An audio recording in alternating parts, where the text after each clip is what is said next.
Bismillahirrahmanirrahim. Kita lanjutkan pembahasan kita, masih membahas tentang tanda-tanda dari tanda-tanda kiamat besar, dan kita masih masuk pada pembahasan khuruj ad-dajjal, keluarnya Dajjal. Pada minggu yang lalu kita sudah menjelaskan dua hadis Nabi SAW yang ada erat kaitan dengan kisah Dajjal. Pertama hadis Tamim ibn Aus Ad-Dari radhiyallahu anhu. Kemudian yang kedua hadis yang bercerita tentang Saf ataupun Ibnu Sayyad, dan sahabat sampai ada yang bersumpah bahwa Ibnu Sayyad adalah Dajjal. Dua hadis ini menerangkan kepada kita tentang adanya Dajjal, dan kita wajib beriman kepada Allah bahwa suatu ketika Dajjal ini akan keluar dan akan membawa fitnah. Disebutkan oleh para ulama tentang fitnah-fitnah yang akan berlaku ketika Dajjal ini keluar. Tetapi ma'asyiral muslimin, sehebat apapun Dajjal, sampai-sampai Allah Subhanahu wa taala anugerahkan rububiyah, sebagian kecil rububiyah Allah Azza wa Jalla, di mana Dajjal memerintahkan langit hujan, maka langit pun hujan. Ketika Dajjal memerintahkan bumi untuk tumbuh, maka bumi pun akan tumbuh hijau. Ketika Dajjal memerintahkan orang yang mati hidup, maka akan hidup, walaupun yang hidup itu syaitan. Walaupun Dajjal sehebat itu, dan tidak ada raja dari raja-raja yang pernah mengaku Tuhan mampu melakukan seperti Dajjal. Bahkan kalau seandainya seluruh tukang-tukang sihir di dunia kemudian mereka berkumpul, maka kekuatan Dajjal menjangkau seluruh tukang sihir yang ada di dunia. Tetapi Allah Subhanahu wa taala hendak menghinakan Dajjal, bahwa Dajjal tetaplah Dajjal. Walaupun Dajjal sesakti itu, tetapi dia tidak bisa menyembuhkan matanya yang buta. Mata Dajjal itu kan buta sebelah. Makanya disebutkan oleh Rasul sallallahu alaihi wasallam, "Inna rabbaka laisa bi'awa." Sesungguhnya Rabb kalian tidak buta sebelah, tapi Dajjal adalah buta sebelah. Dan yang sebelahnya yang tidak buta itu seperti buah anggur yang keluar. Artinya Dajjal itu jernih. Tetapi sesakti apapun Dajjal, dia tidak bisa menyembuhkan matanya. Dia bisa mengatakan kepada langit hujan, hujan. Dia bisa mengatakan kepada bumi tumbuh, tumbuh. Tetapi dia tidak bisa mengobati matanya sendiri. Kenapa Allah Subhanahu wa taala tidak berikan kepada Dajjal itu mampu mengobati matanya sendiri sehingga menjadi normal seperti kita? Karena Allah Subhanahu wa taala ingin membedakan orang-orang yang mengaku Tuhan. Dajjal tetaplah Dajjal.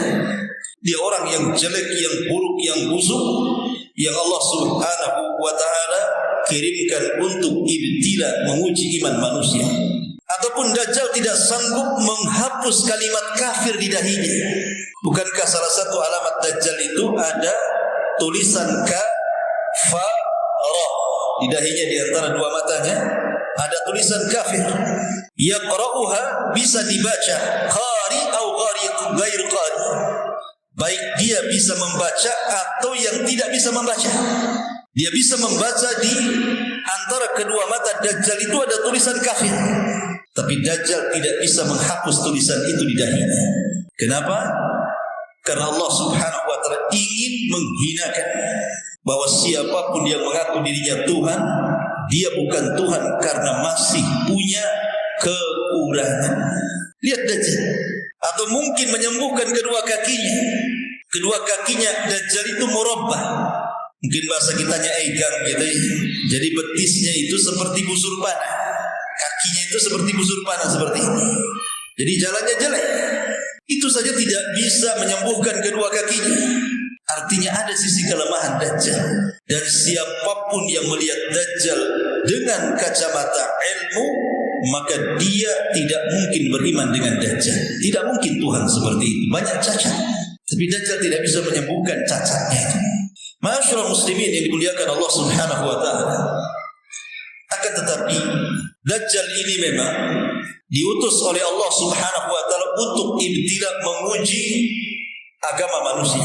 Dan tidak ada fitnah melebihi fitnah Dajjal yang paling besar yang pernah Allah munculkan di alam semesta ini.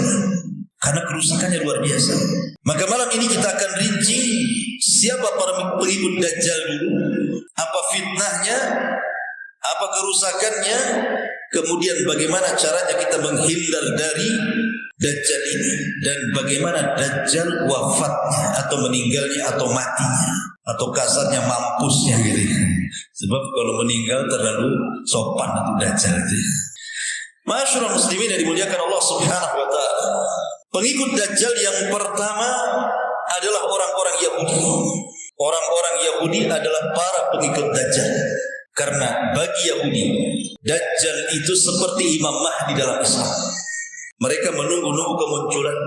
Mereka tidak mengatakan Dajjal, tapi mereka menyebutnya dengan Mesias, penyelamat. Itu keyakinan orang Yahudi. Makanya Allah Subhanahu wa Rasul sallallahu alaihi wasallam bersabda dalam sebuah hadis dari Anas bin Malik radhiyallahu an, kata Nabi sallallahu alaihi wasallam, yatba'ud dajjalu min yahudi asfahan sab'una alfan alaihimut tayalis. Kata Nabi sallallahu alaihi wasallam, Dajjal itu akan diikuti orang-orang Yahudi, pertama kali Yahudi Asfahan. Di mana Asfahan? Asfahan itu di Irak.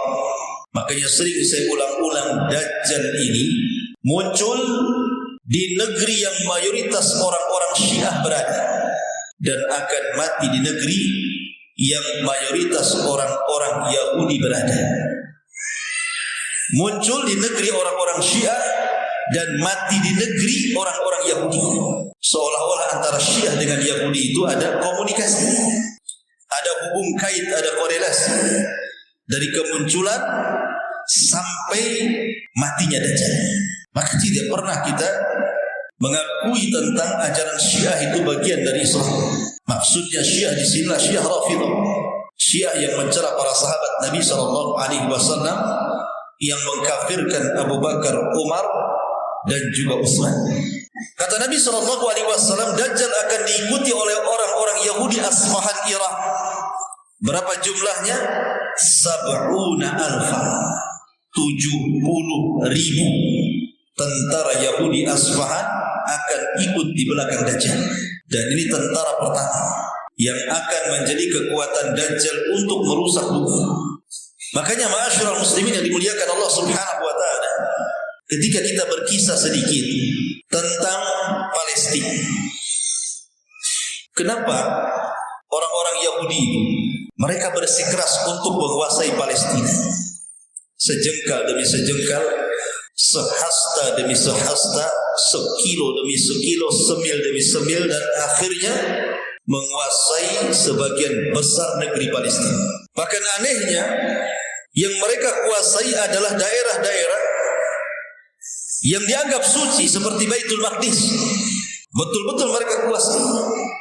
Karena ada sebuah keyakinan yang menurut kita kaum muslimin, keyakinan itu direkayasa. Karena keyakinan itu hanya propaganda, tidak ada kenyataan. Hanya ingin mencaplok sebuah daerah, kemudian membuat alasan atas nama agama Yahudi, di mana mereka mengatakan kenapa kami harus menguasai Baitul Maqdis, karena di Masjidil Aqsa itu di bawahnya ada haikal Sulaiman. Disebut haikal itu artinya pondasi. Pondasi Masjid Al-Aqsa itu disebut haikal. Mereka mencari haikal ini. Dan sampai hari ini sudah berapa ratus tahun orang Yahudi itu menggali situs tentang haikal Sulaiman. Sampai hari ini tidak didapati sedikit pun pondasinya. Tidak didapati.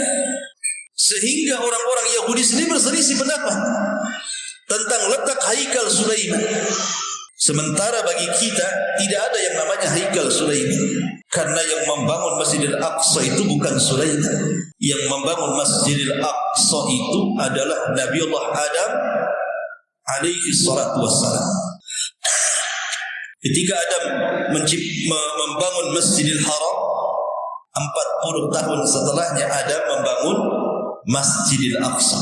Jadi jarak pembangunan Masjidil Haram ke Masjidil Aqsa itu 40 tahun. Kemudian dua-duanya roboh. Diperbaharui orang setelahnya dan diperbaharui orang setelahnya sampai di zaman Ibrahim dan sampai di zaman Sulaiman. Ibrahim meninggikan Masjidil Haram dan Sulaiman meninggikan bangunan Masjidil Aqsa. Pondasinya sudah ada. Bukan Sulaiman yang membangun haikal itu, sehingga tidak ada yang namanya haikal Sulaiman itu. Sampai kiamat mereka tidak akan mampu untuk menemukan haikal itu. Kemudian mereka memiliki alasan. Kalau seandainya haikal itu ditemukan, pondasi Masjidil Aqsa itu ditemukan, maka mereka akan merobohkan Masjidil Aqsa yang sekarang. Kemudian akan membangun bangunan Masjidil Aqsa di atas pondasi haikal Sulaiman yang kecil itu. Bukan tidak ada alasan bagi orang Yahudi. Kenapa mereka sampai punya keyakinan seperti itu? Dan hari ini Masjidil Aqsa itu tidak bisa menampung orang ramai. Kenapa? Karena di bawah masjid itu sudah banyak terowongan, banyak galian kesana kemari, sehingga kapasitas masjid itu tidak bisa banyak-banyak. Kalau sempat pun bisa ambruk. Orang-orang Yahudi berkeyakinan bahwa apabila haikal Sulaiman terbangun, kemudian pondasi Masjidil Aqsa yang sekarang dirobohkan, kemudian mereka akan membangun di atas haikal Sulaiman, maka akan datang penyelamat mereka. Karena syaratnya datangnya penyelamat mereka itu ketika haikal Sulaiman ditemukan, kemudian bangunannya didirikan. Disitulah Matius mereka, penolong mereka akan datang. Yang dimaksud kita adalah Dajjal.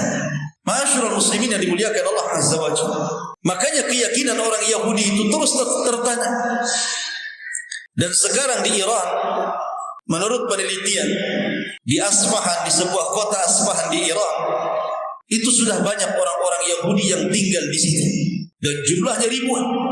Maka ini bagian daripada pembenaran sabda Nabi SAW bahwa kelak Dajjal ini akan diikuti oleh 70.000 Yahudi Asfahan lengkap dengan Tayalis. Tayalis itu atribut keyahudian. Atribut keyahudian dengan serbannya, dengan pakaian khasnya. Untuk tahu kan pakaian khasnya Yahudi yang hitam-hitam itu. Itulah disebut Tayalis. Mereka lengkap dengan Tayalis itu, dengan atribut itu, dan mereka menunggu kedatangan Dajjal. Jadi yang pertama, pengikut Dajjal adalah orang-orang Yahudi, diawali dari Asfahan, kemudian diikuti Yahudi-Yahudi yang ada di tempat-tempat yang lainnya. Akan bergabung. Ma'asyiral muslimin yang dimuliakan Allah Subhanahu wa taala. Yang kedua, pengikut Dajjal adalah atba'uhu al-kuffaru wal munafiqun. Secara umum orang-orang kafir dan secara khusus orang-orang munafik. Dan itu disebutkan dalam sebuah hadis yang dikeluarkan Imam Muslim dari Anas bin Malik radhiyallahu anhu. Anna Nabiy sallallahu alaihi wasallam qala, "Laisa min baladin illa sayata'uhu Dajjal illa Makkah wal Madinah wa laysa naqabun min aqabiha illa 'alayha al malaikatu hafina tahrusuha fayanzilu bisabqa fatarjiful madinatu bi ahliha thalatha rajafat yakhruju ilayhi minha kullu kafirin wa munafiqin." Apa kata Nabi? Dalam hadis yang dikeluarkan Anas ibn Malik radhiyallahu anhu dari hadis Bukhari, tidak ada satupun negeri di dunia ini kecuali akan diinjak Dajjal. Tidak ada satupun negeri. Sebutkan negeri apa saja yang tercantum dalam peta atau yang tidak tercantum dalam peta, semua akan diinjak Dajjal. Karena Dajjal itu mampu untuk berkeliling dunia kal ghaizi, seperti ghaiz itu seperti gerimis yang dihempas angin. Jadi kalau ada angin kencang, kemudian ada gerimis, maka tentu angin akan mudah untuk membawa rintikan-rintikan hujan kecil. Seperti itulah kecepatan Dajjal ketika mengelilingi dunia. Seperti gerimis yang dihempas angin kencang. Tahu-tahu sudah di sana. Tahu-tahu sudah di sana gitu ya. Ada memang hadis dhaif yang disebutkan para ulama bahwa kendaraan Dajjal adalah keledai yang sangat panjang sekali dan mampu melesat untuk menginjak daerah-daerah yang sulit untuk diinjak kecuali Dajjal mampu ke daerah itu. Mungkin sekarang pakai helikopter ke daerah-daerah terpencil itu kadang-kadang masih susah mendaratnya dan begitu seterusnya. Tapi Dajjal tidak ada daerah yang mudah ataupun yang sulit kecuali diinjaknya. Tapi hadis ini lemah. Dajjal punya kendaraan itu hadisnya lemah. Jadi tetapi ada juga yang kemudian sampai berlebihan ya, mengatakan bahwa kendaraan Dajjal itu semacam pesawat UFO, pesawat piring, pesawat UFO, dan sudah ditemukan ada di Jawa sana. Jadi kok bisa startnya di Jawa pula ceritanya. Jadi ini khurafat lagi, khurafat kontemporer namanya. Orang dulu saja tidak meyakini seperti itu, muncul pula keyakinan-keyakinan aneh yang tidak dipahami para ulama. Intinya bahwa bagaimana Dajjal itu bisa menginjak daerah-daerah satu dunia ini, Allahu a'lam. Yang jelas bahwa Allah sudah memberikan kemampuan masalahnya. Tidak mustahil bagi Allah. Dajjal ini mampu berkeliling dunia hanya waktu yang sangat singkat, 40 hari. Yang satu hari pertama sama dengan setahun, satu hari kedua sama dengan sebulan, dan satu hari ketiga sama sepekan, dan hari keempat dan begitu seterusnya sama dengan hari-hari kita hari ini. Kata para ulama penafsirannya, apa yang dimaksud satu hari dengan setahun, satu hari sama dengan sebulan, satu hari sama dengan sepekan itu? Maksudnya Dajjal itu bukan hanya menginjak daerah normal waktunya, tetapi juga menginjak daerah-daerah yang tidak normal waktunya. Seperti daerah kutub yang siangnya lama, malamnya lama. Itu maksudnya seperti itu hadis ini. Jadi tidak ada tempat kecuali injak Dajjal. Kemudian kata Nabi SAW, illa Makkah wal Madinah, kecuali negeri Mekah dan negeri Madinah. Karena tidak ada satupun batas-batas yang bisa memasukkan orang ke Mekah dan ke Madinah kecuali ada malaikat yang menjaga sehingga Dajjal tidak mampu masuk. Ketika Dajjal tidak sanggup masuk ke Mekah, kemudian juga dia akhirnya berangkat ke Madinah, tidak bisa juga masuk ke dalam kota Madinah, sehingga Dajjal hanya mampu berdiri di sebuah bukit yang disebut dengan Sabkhah, bukit tinggi. Kemudian dari situ Dajjal menghentakkan kakinya 3 kali ke tanah. 1 kali hentakan terjadi gempa yang menggoncangkan kota Madinah. Kemudian 2 kali hentakan makin besar goncangannya sehingga banyak rumah yang roboh. Hentakan yang ketiga meretakkan tanah-tanah sehingga orang-orang kafir yang bersembunyi di Madinah dan orang-orang munafik mereka ketakutan, akhirnya keluar dari Madinah. Ketika mereka keluar inilah kemudian mereka pun belakangan menjadi para pengikut Dajjal. Karena kalau sudah berjumpa dengan Dajjal itu jarang yang selamat, pasti akan menjadi pengikut Dajjal. Ini yang kedua. Yang ketiga, para pengikut Dajjal adalah min jahalatil Arab, dari orang-orang Arab yang jahil. Orang-orang Arab yang jahil. Tidak semua orang Arab itu syekh, alim, tidak. Sana ada orang Badui juga, lebih cerdas antum daripada Badui. Badui itu baca Quran aja datang teriak-teriak. Orang yang depan kalau teriak orang Badui. Nah, kalau suka teriak-teriak Badui. Orang ini kalau ngobrol gini teriak-teriak Badui, tidak berpendidikan.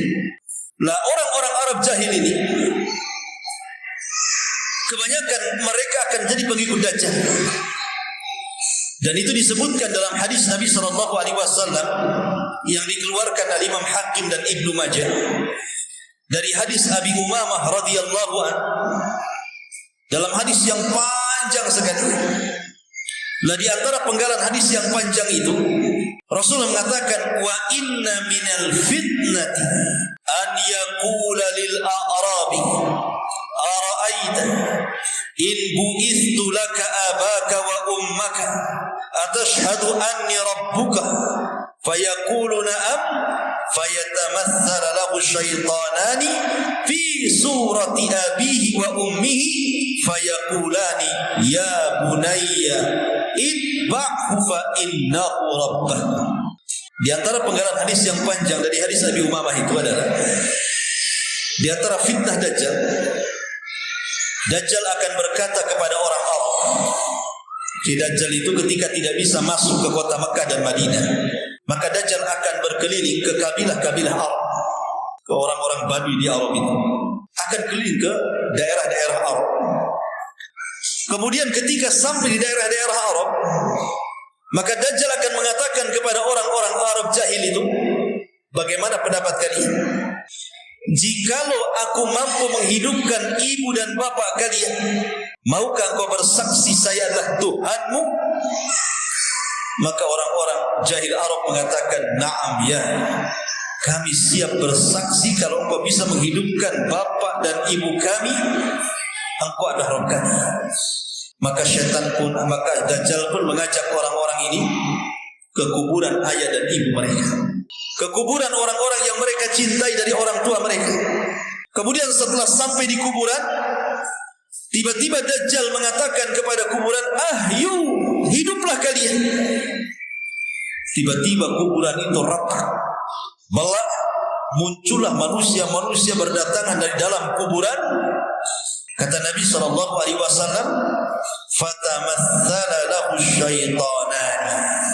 Maka setan-setan itu bekerja sama dengan Dajjal, menyerupai ibu bapak orang-orang yang dipanggil Dajjal itu.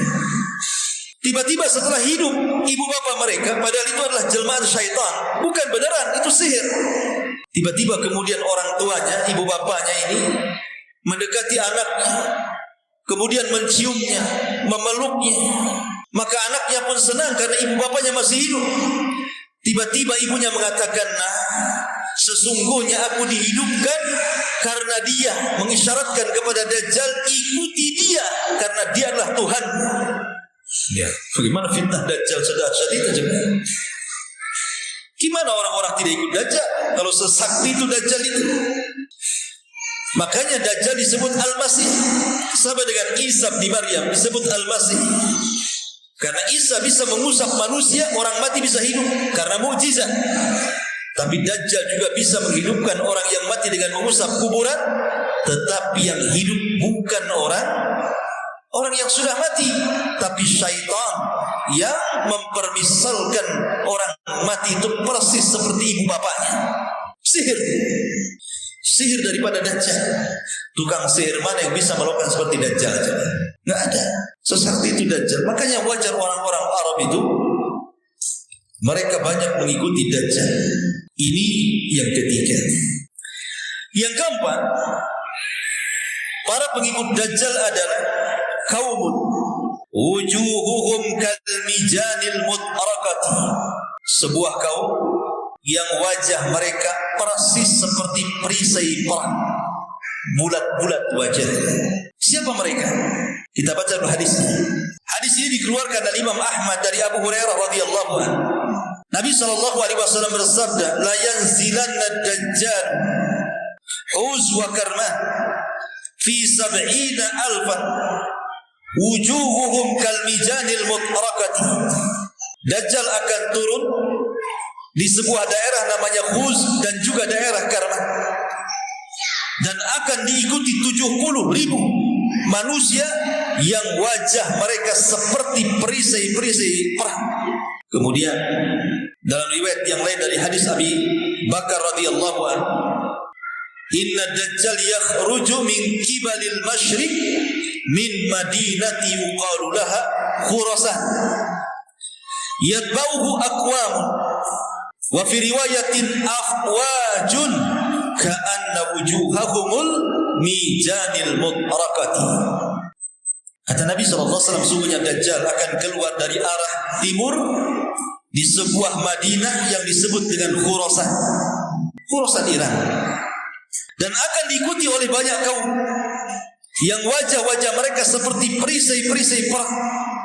Kemudian para ulama mengatakan yang dimaksud wajah mereka seperti perisai-perisai perang, wal maqsudu bihi ba'dul a'ajim wa ba'du qabailit Turki wa minhumul Maghul wa Tatar. Kata para ulama yang dimaksud para pengikut Dajjal yang wajah mereka seperti perisai perang itu, mereka orang-orang asing, artinya bukan Arab kayak kita gitu. Kita ini disebut orang non-Arab. Jadi para pengikut Dajjal itu orang seperti kita ini. Kemudian sebagian kabilah dari Turk. Turk itu bukan Turki, bukan. Turk itu disyaratkan kepada Mongolia ataupun Tatar yang pernah menyerang Baghdad atas kerjasama Ibnu Alqamah, seorang Syiah, sehingga banyak khulafa Abbasiyah terbunuh, bahkan ribuan jiwa kaum muslimin dibantai oleh Tatar dan bisa digulingkan di zaman Syekhul Islam Ibnu Taimiyah. Maksudnya pengikut Dajjal itu ya orang-orang yang wajahnya bulat, hidungnya pesek, matanya sipit, orangnya pendek-pendek. Itulah para pengikut Dajjal. Ini siapa nih? Yang bulat-bulat. Antum tengok anak pula. Masyaallah muslimin yang dimuliakan Allah Subhanahu wa taala. Jadi orang-orang ajam, orang-orang asing di luar Arab. Kemudian juga di antara pengikut Dajjal adalah an-nisa, kebanyakan perempuan. Emak-emak itu yang banyak ikut Dajjal itu. Dibandingkan laki-laki, banyak perempuan yang ikut Dajjal itu. Dan itu berdasarkan hadis, baik secara umum bahwa para wanita itu paling banyak penghuni neraka kan, itu secara umum. Tapi secara khusus Nabi SAW bersabda, yanzilu Dajjalu fi hadhihi sibkhati bi mirqanatin fayakunu aktsara man yakhruj ilayhi an-nisa hatta inna ar-rajula la yarji' ila hamimihi wa ila ummihi wa ila ibnatihi wa ila ukhtihi wa ila ammatihi fayuwaththikuha ribatan makhafatan an takhruja ilayhi thumma yusallidullahu al-muslimina alayhi fayaqtulunahu wa yaqtuluna syi'atahu hatta innal yahud la yakhtabi'a tahta asy-syajarati awil hajari fayaqulu al-hajaru awil syajaratu lil muslim hadha yahudi tahti faqtul. Kata Nabi SAW, Dajjal itu akan turun di sebuah tempat namanya Sibkhah di daerah Mirqana. Maka disitulah kebanyakan wanita-wanita akan menjadi pengikut Dajjal. Apa alasannya? Bukankah Dajjal tidak ganteng? Kecuali Dajjal itu tampan, ganteng, setera, jalannya bagus. Dajjal ini sudah buta, ya, buta sebelah. Yang melihat saja mata yang warasnya aja nonjok kayak anggur. Itu yang warasnya itu nonjok kayak anggur. Kemudian tulisan kafir. Kemudian jalannya bengkok. Kemudian pendek, keriting, kriwel. Kenapa perempuan suka dengan Dajjal? Kalah tuh. Ya. Bukan masalah itu. Karena wanita ini terkadang, apalagi wanita di zaman sekarang, tidak melihat gantengnya laki-laki. Kebanyakan wanita di zaman sekarang, apalagi sudah pernah menikah, ya sudah agak sedikit tua, 30 tahun ke atas. Yang dipandang itu bukan paras tampan, tapi yang dipandang itu harta yang dibawa antum. Coba antum ke desa, bawa mobil yang bagus sekali, bawa uang sekoper gitu ya. Nggak lihat antum, lihat kopernya itu, lihat mobilnya. Makanya seandainya perempuan itu memilih dua laki-laki, yang satu tampan tetapi banyak hutang, yang satu kurang tampan tapi kaya raya, kalau kau jadi istriku sebulan aku kasih 100 juta, saya yakin wanita akan memilih yang kedua dibandingkan yang pertama. Apalah modal ganteng aja gitu. Sana kemari dicari di kolektor katanya. Ya, karena memang perempuan itu fitrahnya ke situ. Beda dengan laki-laki. Terbalik kalau laki-laki. Terbalik. Ada perempuan kurang cantik, hitam, kaya. Tapi yang satunya cantik, modelnya luar biasa. Pasti antum milih yang cantik. Nggak mungkin milih yang kaya. Nggak mungkin. Pasti milih yang cantik. Kaya itu nomor berapa laki-laki itu? Karena laki-laki itu tidak pernah perhatian. Jangankan lagi soal harta, baju yang dipakai seminggu nggak diganti-ganti kalau laki-laki itu. Itu baju sholat, baju kerja, baju jalan, baju olahraga satu.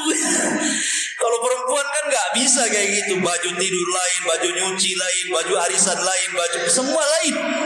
Lah Dajjal itu sanggup memberikan kebutuhan wanita. Kau mau tas merek apa? Saya kasih. Sepatu merek apa? Mau model seperti apa? Mau emas berapa kilo? Semua ada. Makanya gimana wanita tidak ikut Dajjal, sementara janji-janjinya adalah dunia dan kenikmatannya. Dajjal bisa mengatakan kepada bumi, ukhruji kunuza, keluarkan pembedahan bumi, keluar emas, jamrud, macam-macam. Ya. Kalau kita keluar singkong, nggak akan keluar. Jangankan emas, singkong aja nggak keluar. Karena nggak punya kesaktian seperti Dajjal. Itulah yang menjadikan kenapa kaum Hawa lebih banyak jadi pengikut Dajjal dibandingkan kaum laki-laki.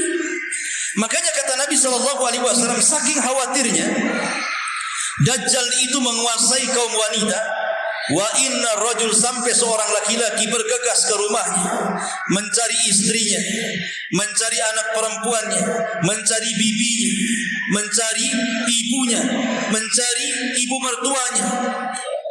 Pokoknya yang namanya perempuan dicari semuanya, itu keluarganya. Kemudian dia pun mengikat dengan rantai agar jangan sampai keluar rumah berjumpa dengan Dajjal. Seperti itu di akhir zaman antum menjaga istri antum. Sampai dirantai padahal gak gila. Biasanya kalau dirantai itu kan orang gila biasa dipasung kan. Nanti di akhir zaman wanita-wanita waras dipasung semua sama laki-laki. Kenapa? Dikhawatirkan keluar jadi pengikut Dajjal. Tapi nanti jangan dipasung sekarang. Dajjal belum keluar. Bro. Mana istri antum? Kurung di rumah. Dikeluar. Takut ketemu Dajjal kan? Dajjalnya nanti belum keluar. Nanti di akhir zaman. Sekarang bolehlah ke pasar sini belanja. Ya. Masyarul muslimin yang dimuliakan Allah Azza wa Jalla. Ini pengikut-pengikut Dajjal. Orang Yahudi, orang kafir, orang munafik, orang-orang asing dari kalangan Asia, kemudian juga orang-orang Arab jahil, dan juga kaum wanita. Ini semua adalah fitnah-fitnah terbesar bagi kita kaum muslimin, karena pengikut sebanyak itu macam mana melawannya? Coba hampir semua daerah dikuasai Dajjal. Arabnya ikut Dajjal, Yahudinya ikut Dajjal, Asianya ikut Dajjal. Kita mau ngelawan kemana sebanyak itu? Makanya pasukan Dajjal tidak bisa dikalahkan oleh pasukan Imam Mahdi. Padahal Imam Mahdi sudah menguasai peperangan dalam Al-Hamatul Kubra, perang Mahdasyah. Tapi ketika berperang melawan Dajjal tidak sanggup, saking banyaknya pengikut Dajjal itu. Bagaimana kisah selanjutnya? Karena sudah Isya, insyaallah kita lanjutkan di minggu depan. Subhanaka wa bihamdika, asyhadu an la ilaha illa anta, astaghfiruka wa atubu ilaik. Allahu ta'ala alam. Assalamualaikum warahmatullahi wabarakatuh.